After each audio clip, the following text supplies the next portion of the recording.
एक ऐसे महान संत जिन्होंने अपनी सतभक्ति, तत्व ज्ञान, करुणा और सेवा के बल पर समाज में नई मिसाल कायम की है। संत रामपाल जी महाराज की अगुवाई में उनके सभी सतलोक आश्रमों से समाज कल्याण के अद्भुत कार्यों ने समाज को सुनहरे भविष्य की एक नई उम्मीद दिखाई है। संत रामपाल जी महाराज से नाम दीक्षा लेने के बाद लाखों लोगों की लाइलाज बीमारियां जैसे कैंसर, एड्स आदि ठीक हुई। संत जी के ज्ञान से प्रेरित होकर उनके अनुयायियों ने लाखों यूनिट रक्तदान किया। संत जी ने लाखों बहन बेटियों का दहेज मुक्त विवाह करवाया।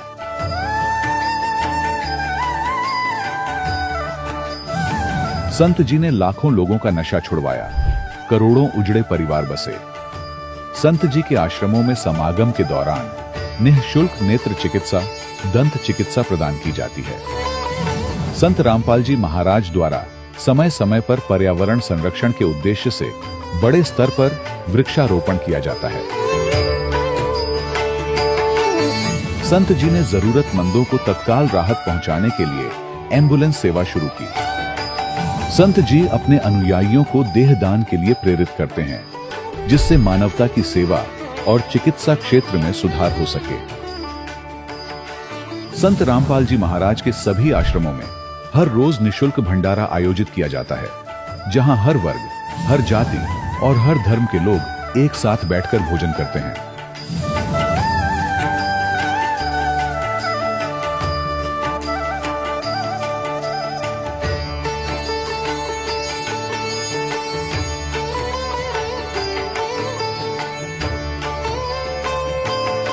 संत रामपाल जी महाराज के आश्रम में हजारों बुजुर्गों को सम्मान और प्यार के साथ जीवन जीने का अवसर मिलता है। उनके खाने, रहने और स्वास्थ्य की पूरी जिम्मेदारी संत रामपाल जी महाराज उठाते हैं। अनाथ बच्चों के लिए संत रामपाल जी महाराज के सभी आश्रम किसी वरदान से कम नहीं। यहाँ उन्हें शिक्षा, संस्कार और भविष्य के लिए बेहतर अवसर प्रदान किए जाते हैं। चाहे बाढ़ हो, भूकंप या महामारी, संत रामपाल जी महाराज और उनके अनुयायी हमेशा ही जरूरतमंदों के लिए सबसे आगे खड़े रहते हैं।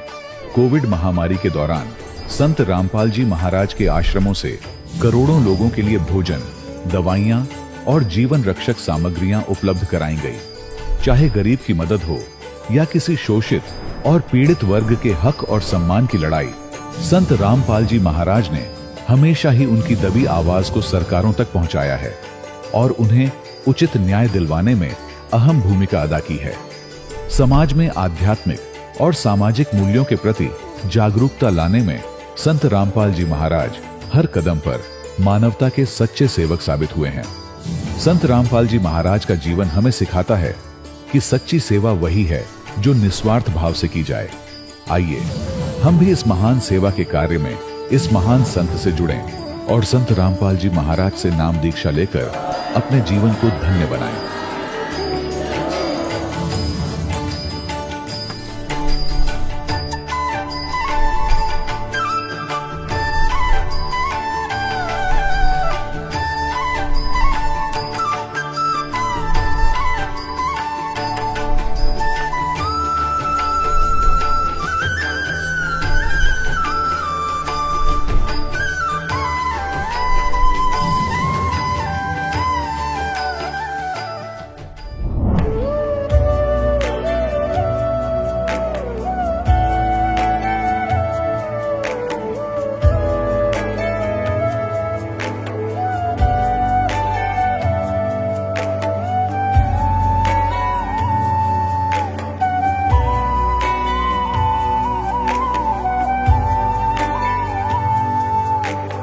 गीता 18 के श्लोक नंबर 62 में भगवान स्वयं कह रहे हैं कि अर्जुन उस परमेश्वर की शरण में जा जिसकी कृपा से परम शांति व शाश्वत स्थान अर्थात सतलोक को प्राप्त होगा। वो परमेश्वर कौन है, कहां है, कैसा है, जानने के लिए कृपया अवश्य सुनिए जगत गुरु तत्वदर्शी संत रामपाल जी महाराज के अमृत वचन। सत साहिब दर्शकों, अक्सर व्यक्ति अपने धर्म में प्रचलित सभी भक्ति विधियों को पूरी श्रद्धा से अपना लेता है लेकिन फिर भी उसके जीवन में बीमारियां, परेशानियां और यहां तक कि भूत प्रेत जैसी समस्याएं भी उसका पीछा नहीं छोड़ती। दर्शकों, ऐसा इसलिए होता है क्योंकि मनुष्य अक्सर शास्त्र विधि को त्याग कर मनमाना आचरण कर रहा होता है। दर्शकों, कुछ ऐसी ही कहानी थी राजस्थान के रहने वाले प्रभुदास जी की। प्रभु जी ने अपने जीवन में अनेकों प्रकार की भक्ति साधनाएं अपनाई, व्रत उपवास किए, पितरों की पूजा की और कई पवित्र धामों की पैदल यात्रा भी की। लेकिन इतना सब कुछ करने के बाद भी न तो इन्हें जीवन में शारीरिक सुख की अनुभूति हुई और न ही मानसिक शांति प्राप्त हुई। लेकिन दर्शकों, आज प्रभु जी का कहना है कि जब से मैं संत रामपाल जी महाराज की शरण में आया हूं, तब से मुझे सभी प्रकार की परेशानियों और बीमारियों से मुक्ति मिल गई है। अब मैं और मेरा परिवार सच्चे सुख और आत्मिक शांति की अनुभूति कर रहे हैं। दर्शकों, आखिर ऐसा क्या था जो व्रत उपवास, पितृपूजा और तीर्थ यात्राएं भी नहीं दे सकी और संत रामपाल जी महाराज से जुड़ते ही प्रभु जी को मिल गया? आखिर क्यों प्रभु जी संत रामपाल जी महाराज को भगवान बता रहे हैं? आखिर इसके पीछे की सच्चाई क्या है? आइए सुनते हैं प्रभुदास जी की कहानी, उन्हीं की जुबानी। नमस्कार सर। नमस्कार जी। क्या शुभ नाम है सर आपका? प्रभुदास, गांव पलाड़ा है और तहसील कुचामन, जिला नागौर, राजस्थान से। सर, संत रामपाल जी महाराज जी से नाम दीक्षा लेने से पहले आप किन देवी देवताओं की भक्ति करते थे? ब्रह्मा विष्णु महेश की भक्ति करते थे और बालाजी की भक्ति करते थे। सालासर धाम पर पैदल यात्रा पर जाते थे, रूणीजा धाम पैदल यात्रा करते थे, व्रत करते थे, पितृ पूजा करते थे और सारी जो हमारे समाज में फैली सारी पूजाएं करते थे हम। सर, जो आप भक्ति करते थे, सालासर जाते थे, रूणीजा जाते थे जो रामदेव जी का धाम है, और पितृ पूजा भी करते थे, तो जो ये सब साधना आप करते थे, इससे आपको क्या लाभ मिला? लाभ तो कुछ भी नहीं मिला, मगर वहाँ जाते जाते मेरी भक्तिमती को प्रेत बाधा जरूर हो गई। और जैसे सालासर जाते थे, 5-5 रोज पैदल चलते थे, पैरों में छाले हो जाते और कहीं रोटी पानी की कोई व्यवस्था होती नहीं थी, यूँ परेशान होते थे। ये कोई भक्ति, अब मालूम पड़ा है कि शास्त्रों के विरुद्ध होने से ये डले ढो रहे थे, इस दुनिया को देखा देखी भक्ति कर रहे थे। सर, संत रामपाल जी महाराज की शरण में कैसे आए आप? हाँ, ये जो चैनल चलता है इस पर संत रामपाल जी महाराज का सत्संग आता है, तो एक बार टीवी खरीदी घर में और वो टीवी पर उनका चैनल चल रहा था, तो वो बता रहे थे, हमारे शास्त्र खोल कर दिखा रहे थे। मैं गीता पहले पढ़ता था, तो एक जगह से मैं कहीं से उपदेश ले रखा था, यहीं नागौर जिले में है, बखरी शहर है, वहाँ कोई आश्रम है संत जी का, निसलानंद जी महाराज है, उनसे मैं दीक्षित था। उन्होंने मुझे मंत्र दिया था, 10 साल से उनकी भक्ति करता था मैं, तो उन्होंने मुझे मंत्र दिया, ओम श्री हंस निर्वाण, इस तरह का मंत्र दिया। 10 साल तक मैं इस मंत्र का जाप करता रहा।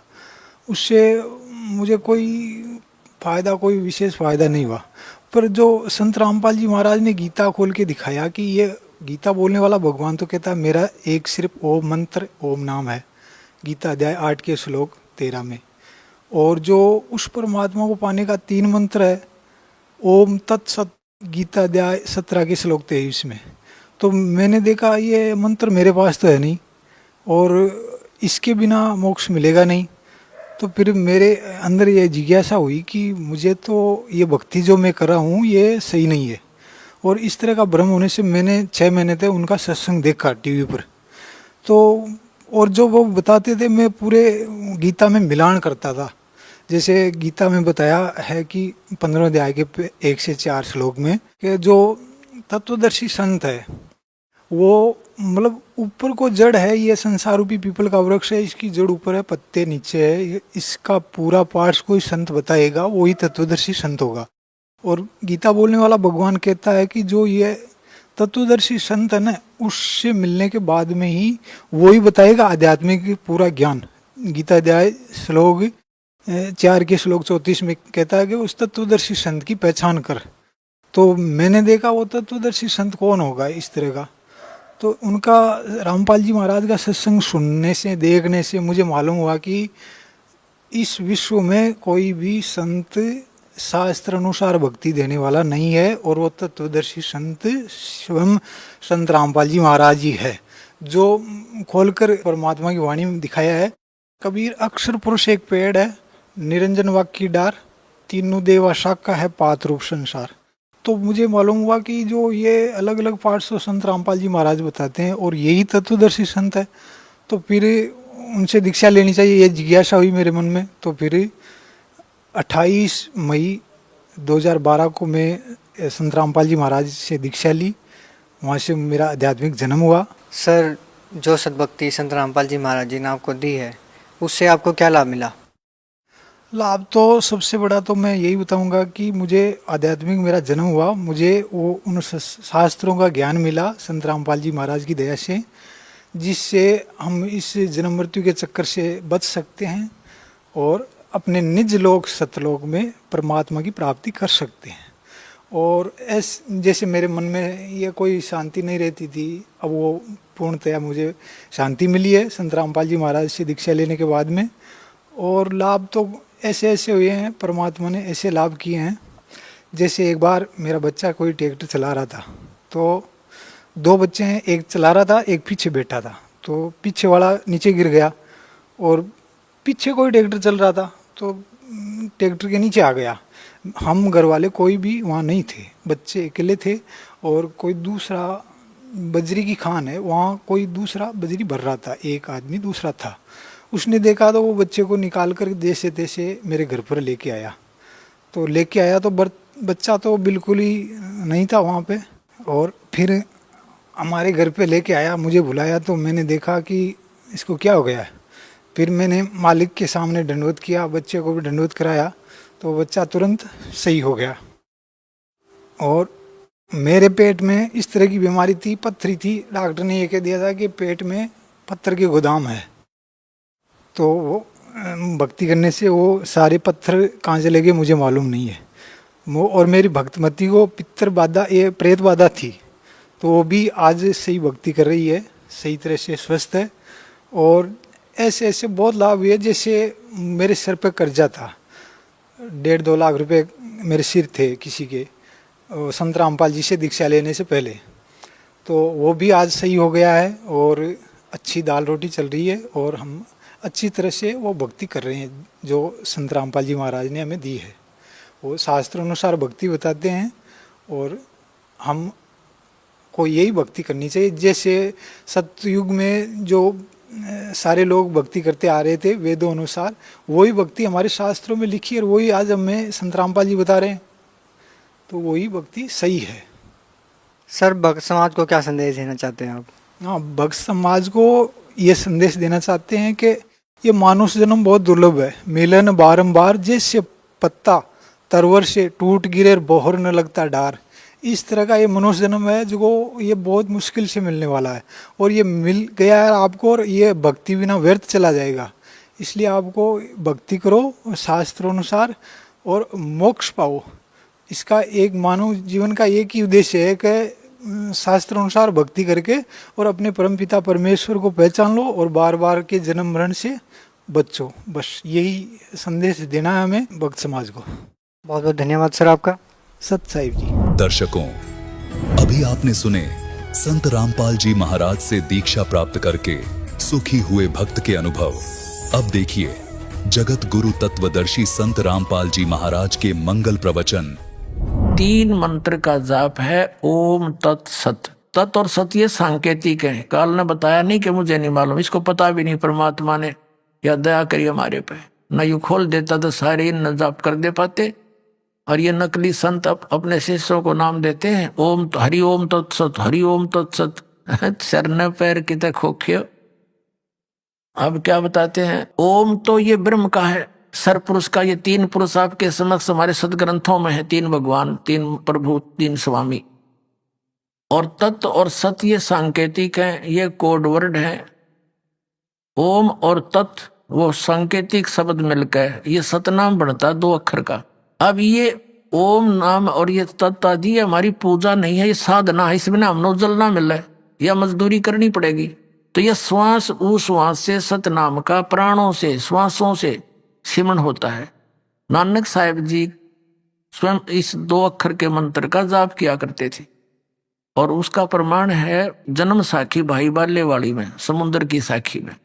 लेकिन परमात्मा ने इन पुण्यात्माओं को मिले थे वो परमेश्वर आकर सतपुरुष, इन पुण्यात्माओं से कह दिया था मेरी ये लाख दुआई दया करना मेरे पे कि अभी इसको सार्वजनिक ना करना, नहीं तो बिचली पीढ़ी की पुण्यात्मा पार नहीं हो पाओगे, काल के दूत फिर ये नाम देते पाओगे ग्रंथ गुरु ग्रंथ साहिब में तो पढ़ के, और ये हम विचलित हो जाएंगे, मेरे बच्चे मुझे पहचान नहीं सकेंगे।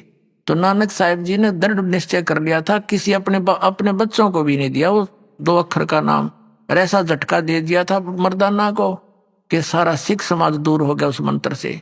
इसलिए कि नकलियां का हाथ लग जाती है, और ज्यादातर ये क्रम बिगाड़ने वाले जो गुरु बने हैं ये सिख समाज से उभर कर आए हैं, गुरु ग्रंथ साहब को आधार बनाकर ये वचन करते रहे।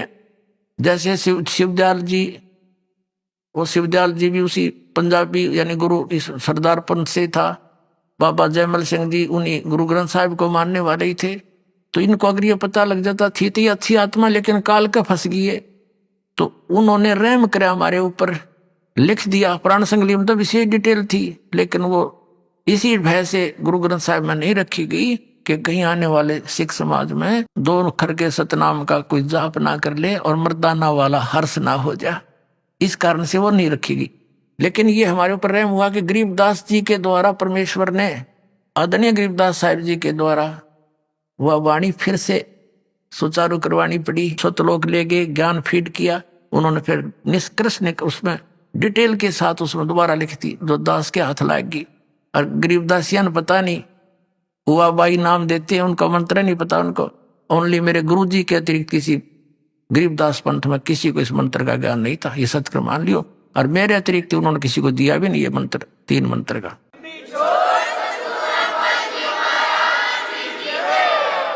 पुण्यात्मा हॉकी कैसा गेम है यो, जैसे हॉकी खेलता खेलता प्लेयर होता है ना, उस बाल को एक बार तो विरोधियों की तरफ फेंक देता है, उधर वो भागते हैं, फिर वो निकाल कर गोल कर देता है।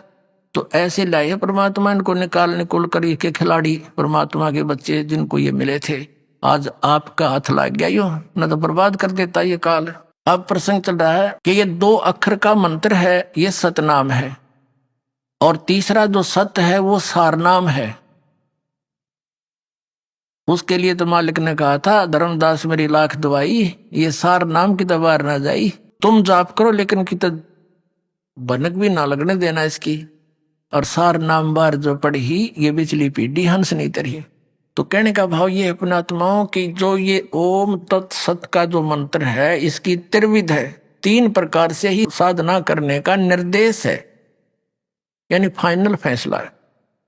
तो ओम और तत् मिलकर ये 2 अक्षर का सतनाम है। इसके सिमरण की विधि भिन्न है, श्वास उश्वास से प्राणों से यानी इसका जाप है, और फिर तीसरा सार नाम आपको दिया जाएगा, वो आपका फिर परमात्मा से मेल कराएगा। अब जैसे हैंडपंप लगाने के लिए बोक्की लगाते हैं, जैसे ये नकली नाम देते हैं ओंकार सतनाम निरंकार ज्योति निरंजन सतनाम आदि, एका अकाल मूर्त सब स्वरूपी राम सतपुरुष ओम नमः शिवाय हरे राम हरे कृष्ण, ये कोई जाप है? जैसे सतपुरुष अकाल मूर्त सब स्वरूपी राम, ये तो परमात्मा की महिमात्मक उपमात्मक शब्द हैं। इन चाहे सतपुरुष कह लो, चाहे अकाल मूर्त कहो, जल कहो, पानी कहो, नीर कहो, एक का बात है। उसको तो पाना है हमने, और ये रट्टा लो अरे जल पानी नीर करते रहो भगवान पानी मिलेगा, ये कैसे मिलेगा? वो तो विधि अलग है उस जल के पानी की। ये 2 अक्षर के नाम की बोकी लाई जाएंगी जमीन में, ऐसे बोकी मारते हैं, मिट्टी बाहर फेंकी फिर बोकी, फिर मिट्टी फेंकी बाहर, ऐसे तो ऐसे श्वास उश्वास की बोकी लगेंगी। अब सतनाम 2 अक्षर के मंत्र से परमात्मा प्राप्ति नहीं हुई, इसलिए परमात्मा ने कहा है कि जो जन होगा जो हरि लेगा शब्द बिलगाए, और सो हम जप मरे व्यर्था जन्म गवाए। यानी केवल सतनाम के दोनों मंत्रों का भी जाप तुम करते रहे, यूजलेस, जब तक सार नाम नहीं मिलेगा। अब जैसे हैंड पंप लगाने के लिए प्रोसेस शुरू हुआ, प्रोसीजर, बोकी और पाइप ने अपना काम कर दिया, जल तक पहुंच गई लेकिन जल प्राप्त नहीं हो सका। उसके लिए तो ये तो सतनाम के 2 अक्षर का काम हो गया समझ लो। भंवर गुफा तक ये आपका रास्ता क्लियर कर देगा, लेकिन सतलोक प्रवेश नहीं कर सकते। उसके बाद सारनाम दिया जाएगा, हैंडपंप लगाया जाएगा पंप के ऊपर, और फिर उसका भी जाप करना है, उसकी मोमेंट देना है, उसकी साधना करनी है, तब गदड़ गदड़ वो जल निकलेगा। तो ऐसे ये 3 मंत्र का जाप है, और इससे मोक्ष होगा, वो परम अक्षर ब्रह्म, वो सतलोक, वो सुख सागर प्राप्त होगा।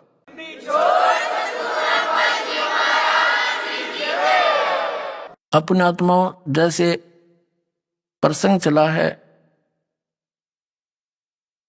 कि सरपुरुष, अक्षर पुरुष और परम अक्षर पुरुष। अब अक्षर का अर्थ होता अविनाशी, लेकिन 15वें अध्याय के 17वें श्लोक में उस अक्षर को रिजेक्ट कर दिया कि उत्तम पुरुष है, श्रेष्ठ परमात्मा तो कोई और है इन दोनों से अन्य। तो अक्षर पुरुष भी अक्षर पुरुष नहीं रहा। अब जैसे किसी ने अपने बच्चे का नाम कप्तान दे रखा है, वो कप्तान थोड़ा होता है, नाम है कप्तान उसका। तो ऐसे इनकी सतिथि बतानी पड़ेगी थोड़ी सी। ब्रह्मा विष्णु महेश ये तीनों नासवान है। एक ब्रह्मा की आयु कितनी है? जैसे एक चतुर्युग होता है, सतयुग, त्रेता, द्वापर, कलयुग, ये मिलकर चतुर्युगी होती है, और इसकी कुल वर्ष संख्या 43,20,000 वर्ष है। ऐसी 1000 चतुर्युग, 1008 है वैसे, इसमें 14 मनवंतर निकल जाते हैं, 14 इंद्र के शासन खत्म हो जाते हैं, और 72 चतुर्युग तक एक इंद्र का शासन रहता है, शासन काल है। तो ऐसे वैसे तो 1008 बनते हैं, लेकिन लंब संप इनको 1000 चतुर्युग देते हैं। इतना तो ब्रह्मा जी का दिन, और इतनी ही रात्रि, ऐसे 30 दिन रात का एक महीना बना इनका देवताओं का, और 12 महीनों का एक वर्ष हो गया। ऐसे बने हुए 100 वर्ष की आयु है श्री ब्रह्मा रजगुण की, और इससे 7 गुनी विष्णु जी की, इससे अधिक, और विष्णु जी से 7 गुना अधिक है शंकर भगवान तमोगुण शिव की। और जब 70,000 बार ये तमोगुण शंकर भगवान की मृत्यु हो लेगी, तब एक ब्रह्मांड का विनाश होगा, और इस सरपुरुष का नाश होगा इस काल का। फिर एक ब्रह्मांड के सब प्राणी इसमें आग लग जाएगी, जैसे पृथ्वी के ऊपर सब जल हो जाएंगे जहां जहां भी पृथ्वियां हैं, और फिर एकदम 11 सूर्य और सौर मंडल से घूमते हुए यहाँ आ जाएंगे, और इन सब को फूंक डालेंगे। तो ऐसे पृथ्वी तत्व को जल तत्व खत्म करेगा, ग्रास लेगा, जल तत्व को अग्नि, अग्नि को वायु, वायु को आकाश। तो उस समय इस ब्रह्म की मृत्यु होगी सरपुरुष की, और ये एक युग होगा किसका? अक्षर पुरुष का। एक युग, ध्यान रखना, क्योंकि ये गणित की रीति से समझना होगा आपने। तो ये सभी प्राणी, और ये दुर्गा भी, काल भी, सरपुरुष, इनका पिता ब्रह्मा विष्णु महेश का, ये सब नष्ट हो जाएंगे परमात्मा के विधान अनुसार। ये एजडीज प्राणी सब ऊपर को उठ जाएंगे एकदम। जीवात्मा मरती नहीं, लेकिन उसमें पीड़ा बहुत होती है जब अग्नि लगती है, इसमें सब बुरा हाल हो जाता है। फिर ये ऊपर उठ जाएंगे, ये 5 तत्व यही रह जाएंगे, घूमते रहेंगे सूक्ष्म रूप में। ये ऊपर दूसरे ब्रह्मांड में चले जाएंगे, वहां जाकर फिर दोनों का, दुर्गा और काल का युवा शरीर बन जाएगा। उसके बाद ये अपना फिर ग्रस्त कर्म से या वचनों से फिर धीरे धीरे अपनी सृष्टि वहां दूसरे ब्रह्मांड में प्रारंभ करते हैं। ऐसे चलता है। तो हमने लेना है समय। तो ये जो 70,000 बार त्रिलोक की शिव की मृत्यु हुई, और एक बार इस काल की मृत्यु हुई, इसके जन्म और कर्म कैसे अलौकिक हैं। ये अपने आप को अजन्मा क्यों कहता है? यहां मर गया, वहां परमात्मा के विधान अनुसार इसकी फिर दोबारा युवा शरीर दोनों का हो जाता है, दुर्गा का और इस काल का। लेकिन जन्म मृत्यु है इसकी। उसके बाद ये एक युग हो गया अक्षर पुरुष का। अब ऐसे 1000 युग का दिन अक्षर पुरुष का, इतनी ही रात्रि, तो 2000 यानी 30 दिन रात का फिर एक महीना हो गया, और 12 महीने का ऐसे उसका एक वर्ष बना। ऐसे जो इस गिनती से, इस रीति से जो उनके एक युग बना, तो 12 महीनों का एक वर्ष हुआ, और 100 वर्ष की आयु होगी अक्षर पुरुष की, उसका भी नाश होगा। फिर देख कितनी लंबी आयु है। 70,000 बार शिव मर लेगा, एक ब्रह्म की मृत्यु होगी, वो युग होगा, इस अक्षर पुरुष का एक युग होगा। और ऐसे 1000 युग का दिन, इतनी रात्रि, और फिर 30 दिन रात का महीना, 12 महीने का एक वर्ष, और 100 वर्ष की आयु अक्षर पुरुष की, और फिर भी मृत्यु होगी। इसलिए इसको अक्षर भी लिखकर नासवान कहा गया है। एती उम्र बुलंद मरेगा अंतरे, क्यों? क्योंकि सतगुरु लगे न कान न भेंटे वो संतरे। ओए होए, इतनी लंबी उम्र भी होगी तो भी तेरी अंत में मृत्यु होगी। कारण क्या है कि तुझे वो तत्वदर्शी संत नहीं मिले, और मिले तो तुमने मानी नहीं। जैसे पहले परमात्मा के मिले किनको? आदरणीय धर्मदास साहिब जी को, आदरणीय मलुकदास साहिब जी को, आदरणीय नानक साहिब जी को, आदरणीय दादू साहिब जी को, आदरणीय गरीबदास साहिब जी गांव छुड़ानी जिला जज्जर हरियाणा वाले को, आदरणीय घीसा दास जी गांव खेकड़ा जिला मेरठ उत्तर प्रदेश वाले को। इन्होंने वही डंडोरे पीटे थे, पर मानना नहीं कोई। उनके जाने के बाद ग्रुप जरूर बन गए उनके पीछे, लेकिन उन्होंने क्या बोला था अपनी वाणी में, उसके निकट भी नहीं कोई समाज। ये सत्कर मान लेना। अब क्या बताया कि एती उम्र बुलंद मरेगा अंतरे, सतगुरु लगे न कान न भेंटे वो संतरे।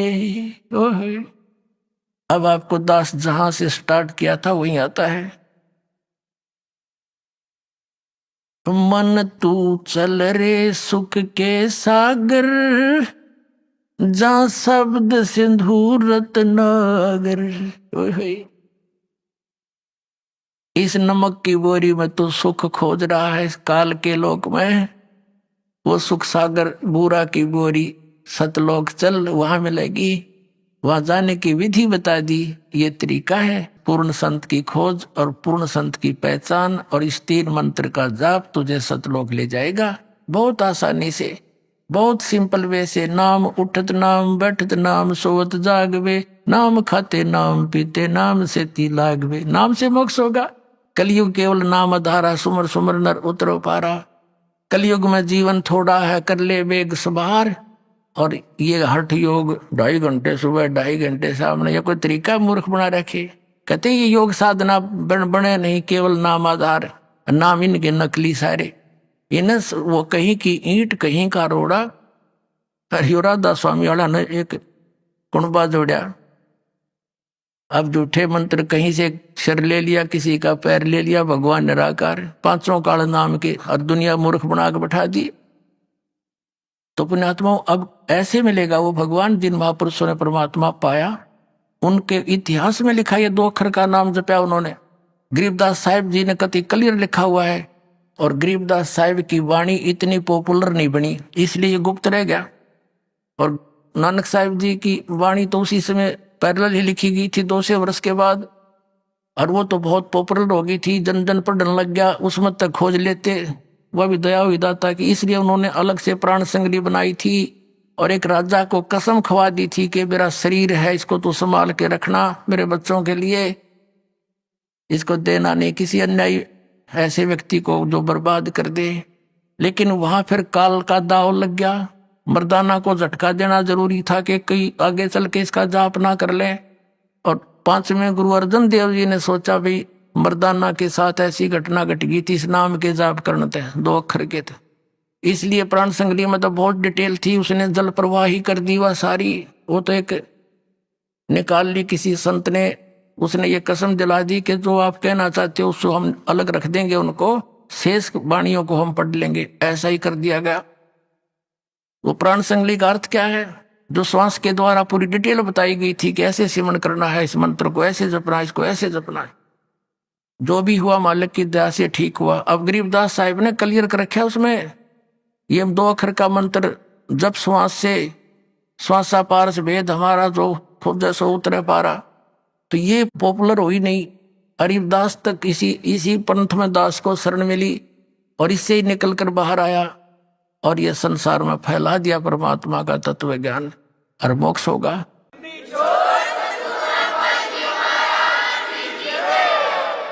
अब क्या बताते हैं, मन तू चल रे सुख के सागर, जहाँ शब्द सिंधु रत्नागर। ओह, सुख सागर किसे कहते हैं? जैसे कभी कभी इस दास के साथ तो बहुत बार होती है, अकेला बैठा हो, अंदर से एक ऐसी हिलोर तरंग उठती है कि चाहे किसी ने कितना बुरा दास का कर रखा है, कभी उसके प्रति द्वेष नहीं आता उस समय। और ऐसा लगता है सब अपने से लगते हैं, काहे के लिए हम ऐसा करते हैं, काहे के लिए हम ऐसा कर रहे हैं, सब इतने प्यारे से लगते हैं, टोटली कोशिश करके भी उनके प्रति द्वेष नहीं बनता। और वो लहर जब समाप्त हो जाती है कुछ क्षण के बाद, जो का तो खचड़ा फिर भर जाता है, ये कर दूंगा वो कर दूंगा, उसने ऐसे कर दिया ऐसे कर दिया। तो परमात्मा कहते हैं वो कैर की लहर आ गई, फिर वह मेर की लहर तो एक के थोड़ी देर की थी। तो कहते हैं वह शंखों लहर मेर की उपजे, और कहर नहीं जा कोई, दास गरीब अचल अविनाशी। वो सुख का सागर सोई, वो सचखंड सतलोक, वह परमात्मा रहता है। मनुष्य सदृश शरीर है, उसके एक रोमकूप में करोड़ सूर्य मिला दे, करोड़ चंद्रमा, ऐसा उसका रूप है। और सभी आत्माएं वहां साकार रूप में, हंस रूप में, उनका 16 सूर्य जितना तेजों में शरीर, सुंदर शरीर बन जाता है। इन नाड़ी और इस हड्ड चाम से बना हुआ शरीर नहीं है, वो नूर तत्व से बना हुआ है। और सारी व्यवस्था है वहां पर, बाग बगीचे सदा बाहर, वृक्ष हैं, कोई काम नहीं करना, निष्कर्म में मोक्ष प्राप्त होती है, बिना काम के वहां मिलता है। तो क्या बताते हैं, मन रे तू चल रे सुख के सागर, जहां शब्द सिंधु रत्नागर। शब्द अर्थ अविनाशी की तरफ, क्योंकि शब्द नष्ट नहीं होता, जैसे शब्द स्वरूपी राम यानी वो अविनाशी परमात्मा। तो वहां पर मोक्ष तेरा भंडार है, वो मोक्ष का वहां कभी अंत नहीं। मोक्ष यानी अमरत्व का अंत नहीं। सागर जैसे समुद्र में जहां तक भी देखो वहां तक जल ही जल दिखाई देता। जब 200 किलोमीटर चला जाता है इंसान जहाज में बैठ के, दूसरी वस्तु दिखाई नहीं देती। ऐसे उस परमात्मा के सतखंड के अंदर सुख ही सुख, सुख ही सुख, वो सुख सागर, सुख का समुद्र है। फिर क्या बताते हैं, यदि तू यहाँ कुछ ढूंढ रहा है सुख, यहाँ तो नमक की बोरी है। कोट जन्म तन भर मत होगे, कुछ ना हाथ लग्या रे, कुकर सुकर खरव्या बोरे, कौआ हंस बुगारे। कोटि जन्म तू राजा की, ना मिटी न मन की आशा, भिक्षुक ओके दर दर घूम लिया, मिला न निर्गुण रासा। इंद्र कुबेर ईश की पदवी, ब्रह्मा वरुण धर्म राया, विष्णुनाथ के पुर को जाके तू फिर भी वापस आया। इंद्र कुबेर ईश की पदवी, ब्रह्मा वरुण धर्म राया, और विष्णुनाथ के पुर को जाकर तो फिर भी वापस आया।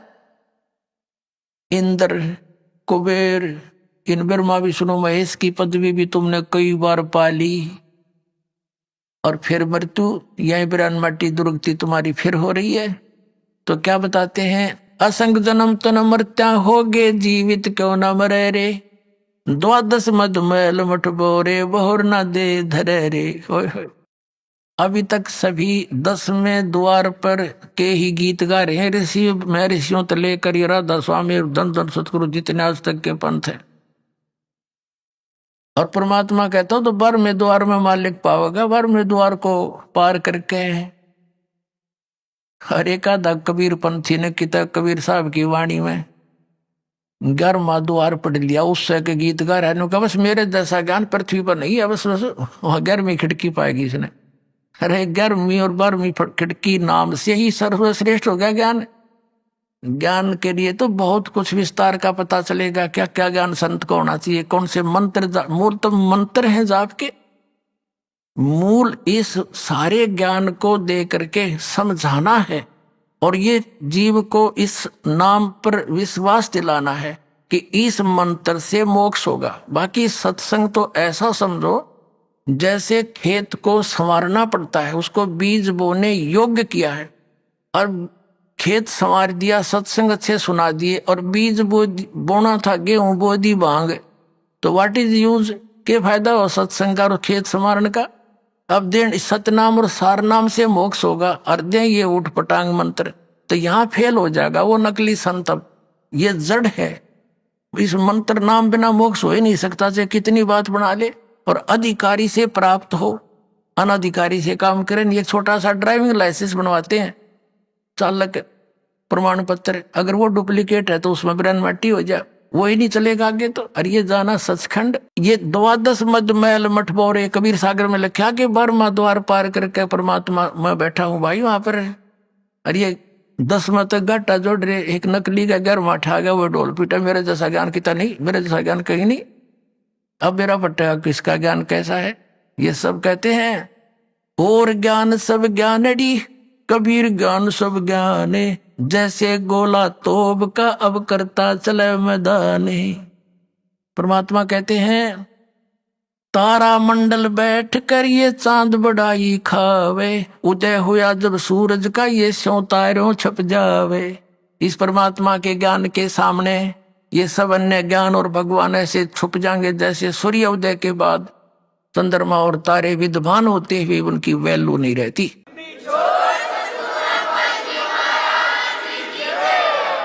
कोट जन्म तन भरमत होगे, जीवित क्यों न मरे रे। 12 मध्य 12वें द्वार के मध्य महल मठ बोरे, वो सतलोक महल है, वो मठ है, वो स्थान है जहां जाने के बाद फिर वापस नहीं आते। बहुर ना दे धरे रे। अब जीवित मरना किसको कहते हैं?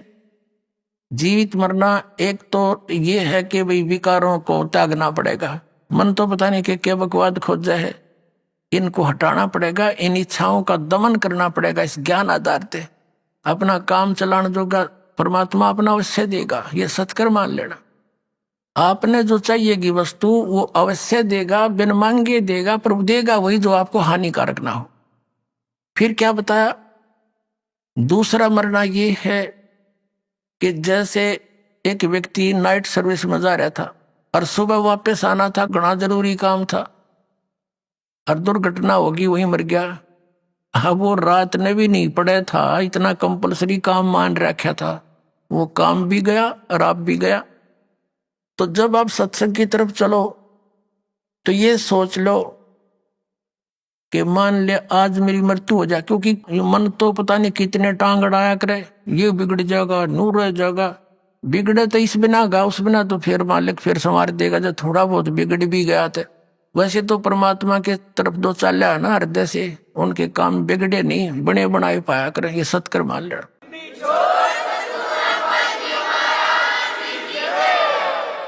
अब मान लीजिए यूं सोच ले भाई मृत्यु हो जा, जब तक यह मौत याद नहीं रहेगी ना आपके, आप भगवान के सफर पर चल नहीं सकोगे, या याद रखनी पड़ेगी। तो यूं सोच लो सत्संग में जाना है, इस बिना काम चले को नहीं। और तो यूं सोच ले कि भाई मृत्यु होगी तो परमानेंट टिकट कटेगी, फिर यू काम भी यहीं रह जाएगा और यू सारी कोठी भी रहेगी। अब यूं सोच कर चल पड़ो भाई 3 दिन 4 दिन 2 दिन जैसा आपकी इच्छा हो, कि यूं सोच लो हम मर गए, हम खत्म हो गए और 40 सत्संग में। और फिर 2 दिन पाछे मान लीजिए कोई ज्यादा ही माने आपकी बात को संसारिक विधि से, कोई छोटा मोटा हानि होगी तो उसने फिर पूरी कर लेंगे, या परमानेंट टिकट कट गई फिर क्या करांगे, फिर भगवान भी गया हर काम भी गया। कहते हैं राम नाम कड़वा लगे ये मीठे लगे दामे, दुविधा में दोनों गए भाई माया मिली ना राम।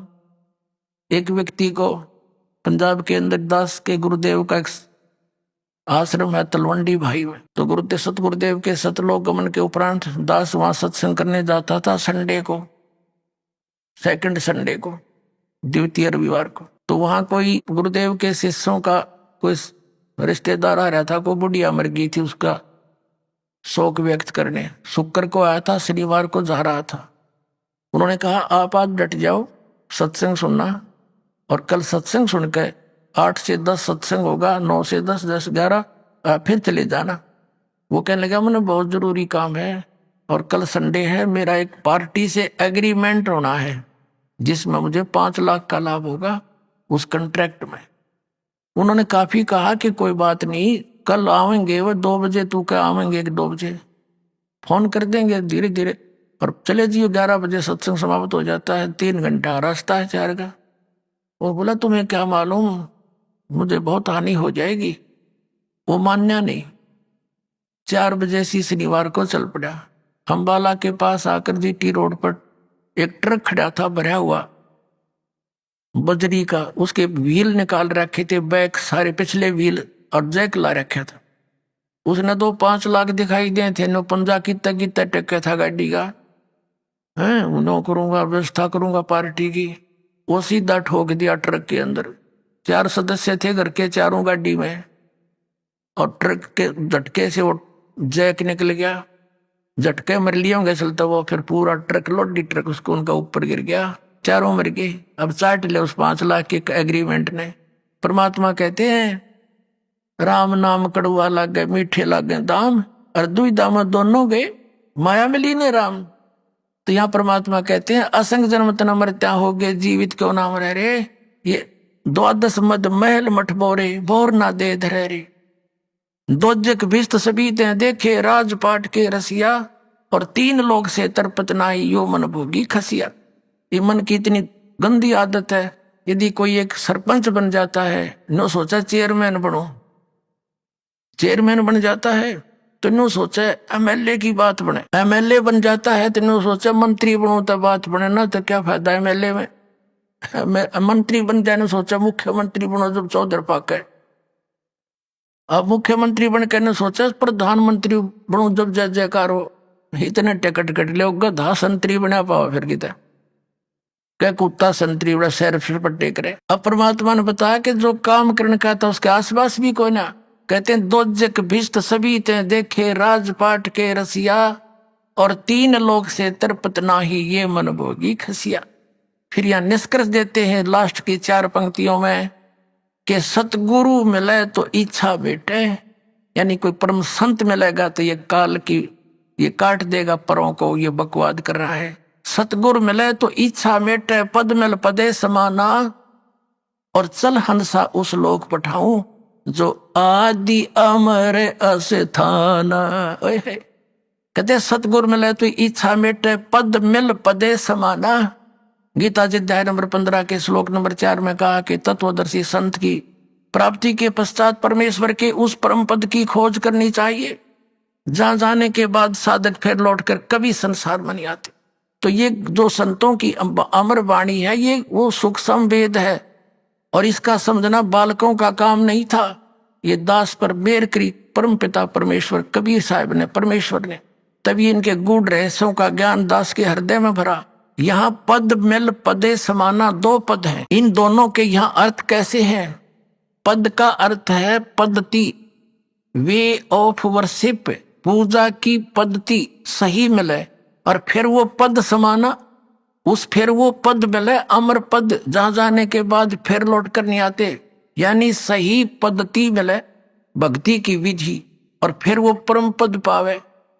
कहते हैं सतगुरु मिले तो इच्छा मेटे पद मिल पदे समाना, और चल हंसा उस लोक पठाऊं जो आद अमर अस्थाना।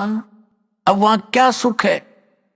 4 मुक्ति जा चंपी करती माया होरी दासी, दास गरीब अबे पद पर से वो मिले राम अविनाशी। 4 मुक्ति ये नकली सुख, 4 मुक्ति तुम्हारी होती है, स्वर्ग में जाते हो वो खत्म हो जाती है। वो सुख तुम्हारे चरणों में सतलोक में सदा पड़ा रहेगा, और वो परम अक्षर ब्रह्म मिलेगा जो हम साधना बताएंगे।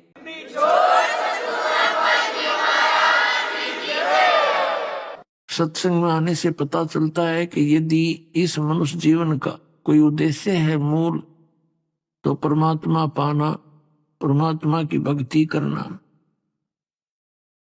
और जिन दुखों को हम प्रतिदिन यहाँ देखते हैं पशु पक्षियों के साथ, कैसी इनकी हालत है, और फिर मनुष्य जीवन में हम कितने सुखी हैं। हम सुखी नहीं हैं, लेकिन परमात्मा कहते हैं झूठे सुख को सुख कहे ये मान रहा मनमोद, ये सकल चबीना काल का, कुछ मुख में कुछ गोद। पुण्यात्मा परमात्मा सतलोक से चलकर यहाँ काल के लोक में आए थे और काशी के अंदर, बनारस के अंदर एक लहर तारा नामक तालाब के अंदर कमल के फूल पर वो परमात्मा शिशु रूप धारण करके विराजमान हुए थे। पुण्यात्मा, सबसे बड़ी गलत धारणा हमारे अंदर यह फैला दी गई थी कि कबीर साहब, कोई कहता था ऐसे उत्पन्न हुए थे, कोई कुछ बातें करता था। सच्चाई से दूर लोक वेद के आधार से परमात्मा के प्रगट के विषय में दंत कथा सुनाया करते थे। वास्तविकता आपके समक्ष इस दास ने जो बताया ये सत्य है, और ये पूर्ण परमात्मा है, सर्वसृष्टि रचनहार है, अनंत कोट ब्रह्मांड के ये कुल स्वामी है। पुण्यात्माओं, आप इस तत्व ज्ञान की नजरों से, आंखों से, जिसमें इस काल के लोक को देखोगे, यहां एक दिन भी रहना बहुत दुख में है, कष्ट में है। और हमने असंख्य योग हो गए यहां पर इस काल के लोक में कष्ट उठातों को। अभी तक हमें इसके विकल्प का पता नहीं था कि इसका कोई विकल्प भी है, इस जन्म और मृत्यु का कोई कष्ट भी दूर हो सकता है। पुण्यात्माओं, हमारे सदग्रंथों में प्रमाण कि एक ऐसी भक्ति है कि वो जन्म और मृत्यु के रोग का नाश कर सकता है, लेकिन उसका ज्ञान हमें नहीं था। उस ज्ञान को बताने के लिए परमेश्वर स्वयं ही आते हैं। पुण्यात्माओं, परमात्मा के विधान में लिखा है कि वो परमेश्वर सतलोक में रहता है, सचखंड में, उस शाश्वत स्थान में रहते हैं, वहां से गति करके यहां आते हैं, अपनी अच्छी आत्माओं को मिलते हैं, उनको उपदेश देते हैं, ज्ञान देते हैं।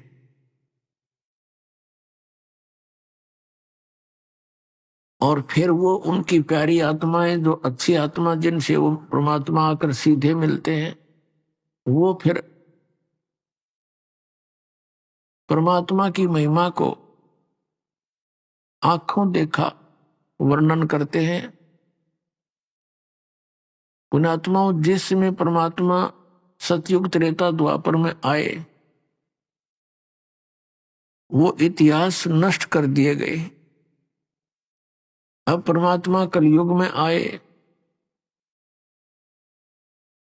अब परमात्मा की रजा से उनके कुछ लीलाएं हमारे पास उपलब्ध रही।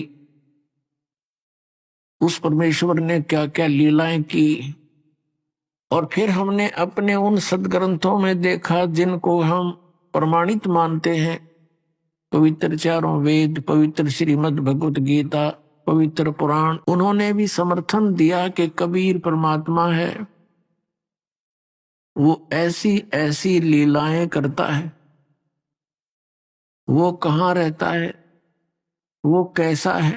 पुण्यात्माओं, अभी तक जितने भी संत और पंथ, मंडलेश्वर, आचार्य, शंकराचार्य, ये सभी, चाहे वो हिंदू धर्म के हैं, चाहे वो मुसलमान धर्म के हैं, चाहे वो ईसाई धर्म के हैं, और चाहे वो सिख धर्म के हैं, सभी ने परमात्मा को निराकार ठहरा रखा है।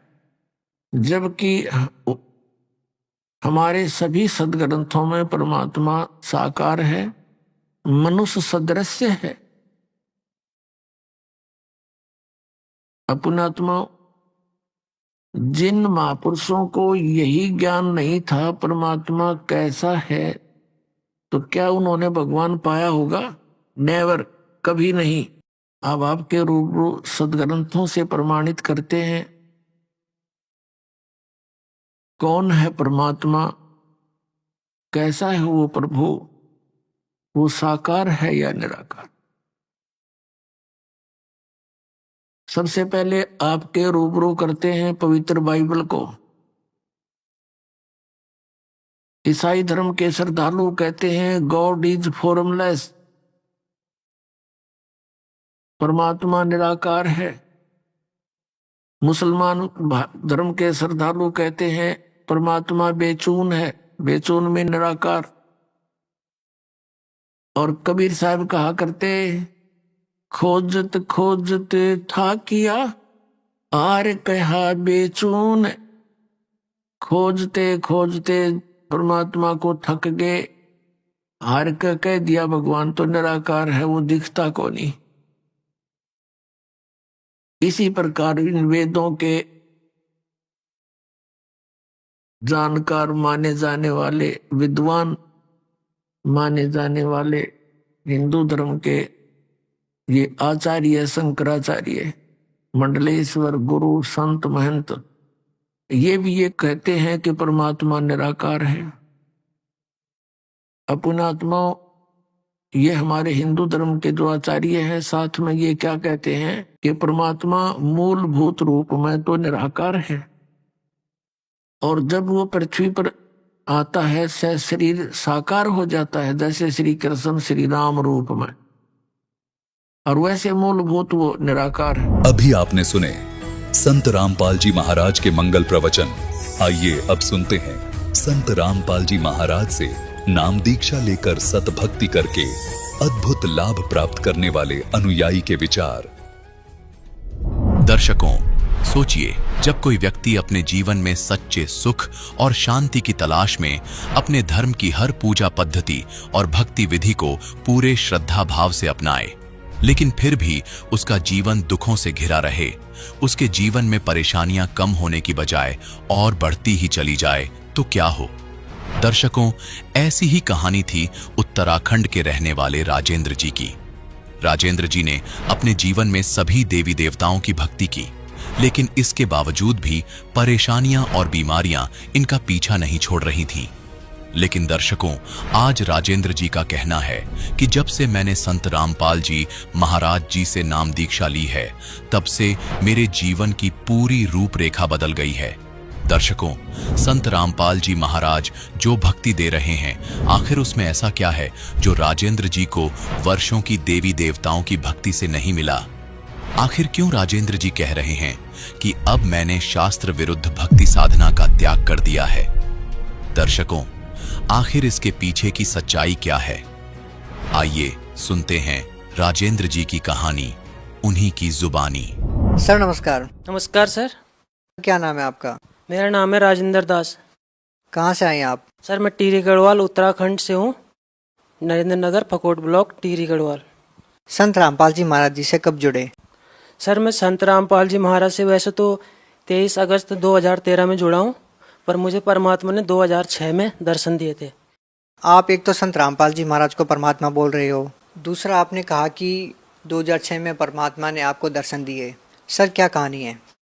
सर मेरे पीछे ये कहानी है, मैंने दवाई खाई थी एक इंग्लिश दवाई, उससे मुझे साइड इफ़ेक्ट हो गया था। उस साइड इफ़ेक्ट से मेरा खून बनना बंद हो गया था। 2 साल तक मेरा हीमोग्लोबिन 4 ग्राम हो गया था। डॉक्टर ने मुझे कैल्शियम की दवाई दी, उससे मेरे पैरों का दर्द तो सही हुआ, लेकिन मेरा खून बनना बिल्कुल भी बंद हो गया था। एक समय ऐसा आया कि मैं मृत्यु के कगार पर आ गया। हॉस्पिटल में मुझे डॉक्टर ने शिफ्ट कर दिया। डॉक्टर ने कहा कि तेरा बचने का कोई चांस नहीं है, तो मैं ऋषिकेश हॉस्पिटल आईसीयू में मुझे डॉक्टर ने शिफ्ट कर दिया था। आईसीयू में शिफ्ट होने के बाद डॉक्टर ने कहा हम आपको खून तो चढ़ा रहे हैं, लेकिन आपका खून बन नहीं रहा है। अब खून बनने के लिए हम आपकी रिपोर्ट अभी आएगी कुछ दिन बाद, तो उसमें हम आपका ट्रीटमेंट जारी रखेंगे। तो वहाँ पे गुरुजी संत रामपाल जी महाराज मेरे सामने समक्ष में आए, सपने में नहीं, एकदम सामने आए थे मेरे, और मुझे कहा था आशीर्वाद देके कि बेटा तू 60 साल जिएगा। और गुरुजी ने मुझे मेरी उम्र तक बढ़ा दी बताई है। सर आपने कहा कि गुरुजी संत रामपाल जी महाराज आईसीयू में आपके सामने आए, लेकिन क्या आप जानते थे कि जो आपके सामने आए हैं वो कौन है? नहीं, मैं संत रामपाल जी महाराज से ना मिला था, ना मैंने संत रामपाल जी महाराज को जानता था। लेकिन संत रामपाल जी महाराज कौन है, क्या है, उन्हें तो मैंने बाद में, जब ज्ञान गंगा पुस्तक 2013 में जब संत रामपाल जी महाराज को पहले पेज पे जो संत रामपाल जी महाराज की फोटो है, तो मैंने उस टाइम संत रामपाल जी महाराज को पहचाना। तो क्या सोचा आपने? जब मैंने ज्ञान गंगा पुस्तक पढ़ी तो मैंने देखा ये वही संत हैं जो मेरे आईसीयू में उस टाइम आए थे और मुझे दर्शन दिए थे। तो फिर मैंने ज्ञान गंगा पढ़ी। ज्ञान गंगा पढ़ने के बाद जैसे ही मैंने देखा, तो मैंने गीता वेद पहले ही पढ़ रखे थे, तो उस पर देखा मैंने देवी देवता पूजने को मना किया है, तत्वदर्शी संत के शरण में जाने को कहा है। तो मैंने जब ज्ञान गंगा बुक पढ़ी तो उसके बाद भी मैं गुरु जी के सत्संग सुनता रहा। तो आखिर में संत रामपाल जी महाराज के सत्संग सुनने के बाद मेरे अंदर एक ऐसी प्रेरणा हुई कि परमात्मा ने मुझे कहा कि तू एक बार आश्रम आ जा। अब जब मैं आश्रम आया तो मेरे पेट में फिर से रात ही रात अपेंडिक्स होगी। अपेंडिक्स हुई तो डॉक्टर ने मेरा अल्ट्रासाउंड किया, उसने कहा इसका ऑपरेशन होगा। तो मैं गुरु जी के पास गया आश्रम, तो परमात्मा ने, गुरु जी ने कहा कि बेटा इसका ऑपरेशन करा दे, इसके बाद तू दोबारा कभी भी हॉस्पिटल में नहीं जाएगा। फिर जब मैंने संत रामपाल जी महाराज से आश्रम में नाम लिया था, उसके बाद से आज तक मैं कभी भी हॉस्पिटल नहीं गया हूँ, ना ही मैं कभी बीमार हुआ हूँ। सर, जैसा कि आप उदाहरण दे रहे हैं कि गीता जी में तत्वदर्शी संत के शरण में जाने के बारे में कहा है, तो सर इससे क्या प्रमाणित होता है कि संत रामपाल जी महाराज के बारे में ही कहा है? तत्वदर्शी संत की पहचान क्या है आखिर? क्योंकि सर गीता में कहा है कि जो शास्त्र विधि को त्याग कर मनमानी पूजा करवाता है वो संत नहीं है, और जो पीपल के वृक्ष को जड़, तना, पत्ती और जो इसके शास्त्रों को अलग अलग बता दे वही तत्वदर्शी संत है। ये गीता में स्पष्ट कहा है। संत रामपाल जी महाराज की शरण में जाने के बाद आपको क्या क्या लाभ हुए हैं? संत रामपाल जी महाराज की शरण में जाने के बाद मुझे सबसे पहले परमात्मा ने मोक्ष दिया है। मुझे मेरा समय बताया कि बेटा तू इतने साल जिएगा, और इस मुझे परमात्मा पे पूरा भरोसा है कि जैसे ही मैं यहाँ पे शरीर छोड़ूंगा, परमात्मा ने मुझे पहले ही बताया, सबसे पहले मुझे मोक्ष मिला है। उसके बाद मेरी उम्र भी शेष नहीं थी, तो परमात्मा ने मुझे 60 साल की उम्र दी है। उसके बाद मुझे अस्थमा की प्रॉब्लम होती थी। अस्थमा की प्रॉब्लम जैसे बचपन से ही है, मुझे खांसी वगैरह होती थी बहुत ज़्यादा। तो गुरु जी से जब से नाम लिया है संत रामपाल जी से, तब से मुझे वो बीमारी आज तक ना लगी है। जैसे जैसे मैं घर में देवी देवताओं की पहले पूजा करता था, उस टाइम मेरे पे देवी देवता भी आ गए थे। तो जब से मैंने गुरु जी के नाम लिया है, तब से वो देवी देवता भी मुझे परेशान नहीं करते। सर, देवी देवताएं कैसे परेशान कर सकते हैं? देवी देवताओं के बारे में तो ये मान्यता है कि वो ही लाभ देते हैं, तो कैसे आप परेशान होते थे देवी देवताओं से? देवताओं से मैं ऐसे परेशान होता था, जैसे उनकी जागरण वगैरह होते हैं, पूजा वगैरह होती हैं, तो मेरे हाथ पैर कांपने लग जाते थे। सारे देवी देवता मेरे शरीर में आते थे और बोलते थे, लेकिन मुझे उनसे कोई भी आध्यात्मिक लाभ नहीं होता था, अशांति थी बिल्कुल। सर, भगत समाज को क्या संदेश देना चाहेंगे? सर, भगत समाज को मैं यही संदेश देना चाहता हूँ कि आप जो देवी देवताओं की, ब्रह्मा विष्णु महेश की जितनी भी आप भक्ति करते हैं, ये सब शास्त्र अनुकूल नहीं है। क्योंकि आपको शास्त्र पढ़ने चाहिए। जैसे कि एक नकली नोट आ जाता है बाजार में, तो सरकार असली नोट और नकली नोट दोनों को दिखाती है, ताकि जनता उसे समझ सके कौन सा असली है कौन सा नकली है। ऐसी प्रकार संत रामपाल जी हमारे सारे शास्त्रों को खोल के दिखा रहे हैं। पढ़ा लिखा समाज इसको अच्छी तरह से समझ सकता है और देख सकता है। जब आप शास्त्रों को देखोगे तो वो वाणियाँ जो संत रामपाल जी बताते हैं और जो हमारे धर्मगुरु करवा रहे हैं, वो 100 के 100 झूठ हैं। क्योंकि गीता में जो कहा है, शास्त्रों में जो कहा है, वो कोई भी नहीं करवा रहा है, वो एक तत्वदर्शी संत रामपाल जी महाराज ही है। सर, आप उत्तराखंड से आए हैं। उत्तराखंड में लोग क्या क्या पूजाएं करते हैं? उत्तराखंड के लोगों को आप कैसे समझा पाएंगे कि आप हरियाणा में संत रामपाल जी महाराज से जुड़े? उत्तराखंड के जो लोग हैं वो ज़्यादातर देवी देवताओं की पूजा करते हैं, और वो यहाँ तक कि वो ब्रह्मा विष्णु महेश की भी पूजा नहीं करते, क्योंकि वो देवी देवताओं में इतने आरूढ़ हो चुके हैं कि उन्हें यही नहीं पता कि असली भगवान कौन है, भक्ति क्या है। तो मैं उत्तराखंड के लोगों से यही विनती करूंगा कि एक बार अपने शास्त्रों को देखिए। शास्त्रों को देखने के बाद आपको खुद पता चलेगा कि संत रामपाल जी महाराज क्या ज्ञान दे रहे हैं, और आप शास्त्रों के अनुसार भक्ति कीजिए। मैंने देखा है उत्तराखंड के लोग देवी देवताओं की भक्ति करते करते इतने दुखी हो जाते हैं, फिर भी उनको नहीं छोड़ते। एक बार आप शास्त्रों को देखिए और संत रामपाल जी महाराज का सत्संग देखिए, उनसे ज्ञान करिए, उनसे मिलाइए, तब आपको पता चलेगा कि संत रामपाल जी कौन है। बहुत बहुत धन्यवाद।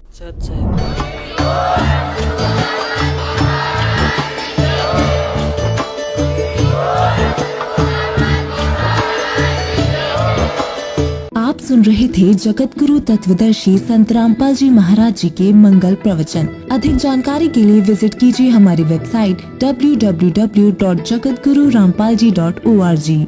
संत रामपाल जी महाराज जी के शुभ आशीर्वाद से पूरे विश्व भर में 500 से भी ज्यादा नाम दीक्षा केंद्र हैं, जिन पर संत रामपाल जी महाराज जी द्वारा ऑनलाइन निशुल्क नाम दीक्षा दी जा रही है। अपने नजदीकी नाम दीक्षा केंद्र का पता करने के लिए संपर्क करें 8222880541।